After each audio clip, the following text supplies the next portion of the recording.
গত ওয়ানডে বিশ্বকাপে ক্রিকেটারদের পরিবারের সদস্যদের দিয়ে স্কোয়াড ঘোষণা করে চমক দেখিয়েছিল নিউজিল্যান্ড।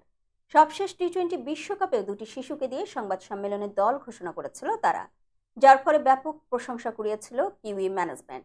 তাদেরকে অনুসরণ করে প্রথমবারের মতো অভিনব পদ্ধতিতে নারী টি-20 বিশ্বকাপের দল ঘোষণা করেছে বাংলাদেশ ক্রিকেট বোর্ড বিসিবি। বুধবার সংবাদ সম্মেলন কক্ষে বড় পর্দায় দেখানো হলো একটি ভিডিও, যেখানে দেখা যায় বিভিন্ন দেশে ছড়িয়ে থাকা প্রবাসী বাংলাদেশিরা বিশ্বকাপ স্কোয়াডে থাকা খেলোয়াড়দের নাম ঘোষণা করছেন।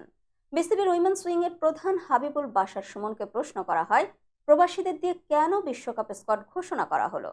জবাবে সুমন বলেন, আমাদের বিশ্বকাপ এবার খুব গুরুত্বপূর্ণ। আমাদের ক্রিকেটে কিন্তু খুব বড় একটা শক্তি ফ্যানরা।